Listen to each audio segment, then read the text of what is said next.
Yesu yubahwe ibihe byose, Imana ihabwe icyubahiro. Shalom ahantu uri, shalom mu bugingo bwawe, shalom mu mutima wawe, shalom shalom. Ndagushuhuje igihugu cyose uherereyemo, shalom. Karibu dusenge, zinduka usenge, byuka usenge. Njye wumva kuri mikoro ndi Mama Ebenezer. Zaburi ya 27 umurongo wa 6 kugera ku wa 7. Kansome mu izina rya Yesu. Aravuga ngo, nubu umutwe wanjye uzashyirwa hejuru y'abanzi banjye bangose, ntambira ibitambo by'ishimwe mu ihema rye, ndirimbe ni koko nzaririmba ishimwe ry'Uwiteka. Uwiteka umva gutaka kwijwi ryanjye, umbabarire unsubize. Amen. Imana ishimwe, iduhaye kubyuka amahoro, ishyize hejuru imitwe yacu. Haleluya, tukabaho, imitwe yacu ikabiriho, tukaba ntacyo twabaye, twatugize tubasha gutekereza, amaso arimo, umuntu urimo, turabasha kuvuga. Imana ibisingirizwe, ibihererwe icyubahiro. Amen. Uyu munsi rero turasengera imitwe yacu, ariko kandi imitwe yacu turakoresha amaraso yavuye mu mutwe wa Yesu. Yesu umutwe we yarawutanze kugira ngo imitwe yacu ibe mizima. Yesu umutwe we warababajwe kugira ngo imitwe yacu twebwe imererwe neza. Yesu umutwe we bawushyizemo ikamba ry'amahwa, bawushyiraho icyandiko, baramubabaza ku buryo bwose, isura ye barayihindanya. Ibyo byose byamubayeho kugira ngo twebwe amatwi yacu abohoke, amasura yacu abohoke, amaso yacu abohoke, imitekerereze yacu ibohoke, imivugire yacu ibohoke, mu izina rya Yesu Kristo. We yabyisizeho twebwe kugira ngo tumererwe neza. Rero nicyo cyifuzo cy'uyu munsi turi busengere. Ndakwibutsa ko ukwezi gushize, shima Imana. Shima Imana yabanye nawe. Shima Imana yahagararanye nawe mu buryo bumwe n'ubundi. Wagendanye n'Imana ukwezi kose, iminsi 31. Uwiteka yarahabaye. Uwiteka yadufashe amaboko. Turamushima. Reka dusenge, twisengere. Haleluya. Mwami himbazwa, uduhaye kubyuka amahoro, imitwe yacu yihagaritse, turemye. Haleluya, turemye kuko uduhagaritse, turemye kuko uduhaye kwema, turiho kuko udutwemereye mu izina rya Yesu Kristo.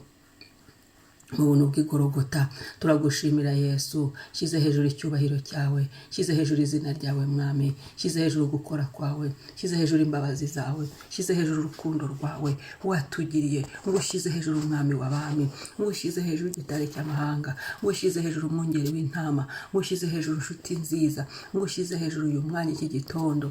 Nushimwe, shimwa kubwo kwemera gutanga umutwe wawe kugira ngo ubabazwe ku bwanjye. Shimwa kubwo kwemera umutwe wawe ugashyirwaho ikamba ry'amahwa kugira ngo njyewe mbohoke. Njyewe wari mubi, wari warafashwe mu cyaha, ariko ukankurayo mu buguha neza, ukankuzayo ubuntu, ukankuzayo imbabazi. Turagushimiye Mwami, kandi igihe cyo kugendererwa nk'imitwe yacu ibohoke. Mana ndasenze, imitwe yacu Yesu wongere ududubize mu buntu. Maraso yawe wavuye mu mutwe nanyuremo, nanyuremo yose, ibitagomba kubamo bivemo. Nanyure mu mitwe yacu, ayo akuremo ibitava ku mwuka w'Imana.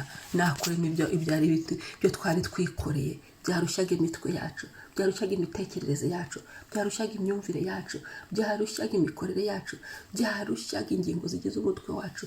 Mu izina rya Yesu, mu izina rya Yesu, wowe Kristo umutwe w'itorero, ushyira imitwe yacu hejuru uyu munsi Mwami. Imitwe yacu ishyire hejuru. Haleluya. Imitwe yacu Mwami igarukweho nawe, ivurwe Yesu. Imitwe yacu Mwami ushyiremo ubwenge. Imitwe yacu Mwami igira imitekerereze mizima. Imitwe yacu Mwami igira amaproje mazima. Imitwe yacu Mwami, haleluya, ndashinganisha amaraso ya Yesu. Umutwe wanjye ndawushinganisha amaraso ya Yesu. Mu izina rya Yesu Kristo, buri rugingo rugiriho ndarushinganisha amaraso ya Yesu. Mu buntu bw'igorogota Mwami Yesu, byashakaga kudukubita hasi, gukubita imitwe yacu hasi, ibyo biburitswemo mu maraso ya Yesu. Mu izina rya Yesu, ibyashakaga ko tugenda twunamye nk'abakozwe n'isoni, ibyo bikubitwe hasi, bive mu nzira zacu, bive mu buzima bwacu.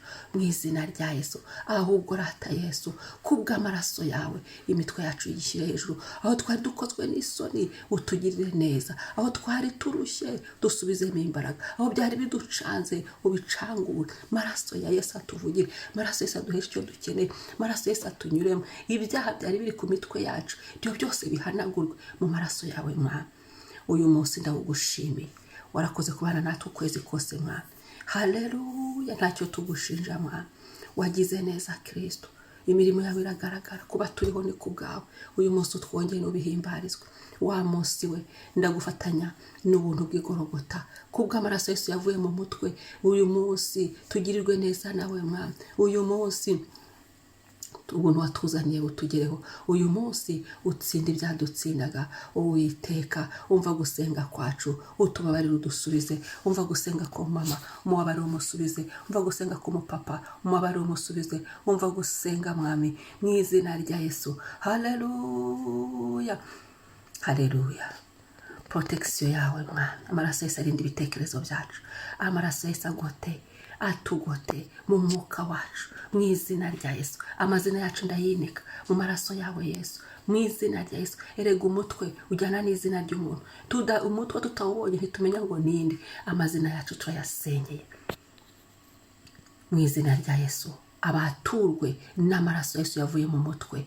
Aya maraso ndayamenjagiye kuri buri nyuguti igize amazina yacu. Amaraso Yesu ndayamenjagiye Mwami, ibyatwitirirwaga bitari byo bisibike mu izina rya Yesu. Amazina isi yaduhaye atariyo asibike, amazina abantu baduhaye atariyo bisibike mu izina rya Yesu.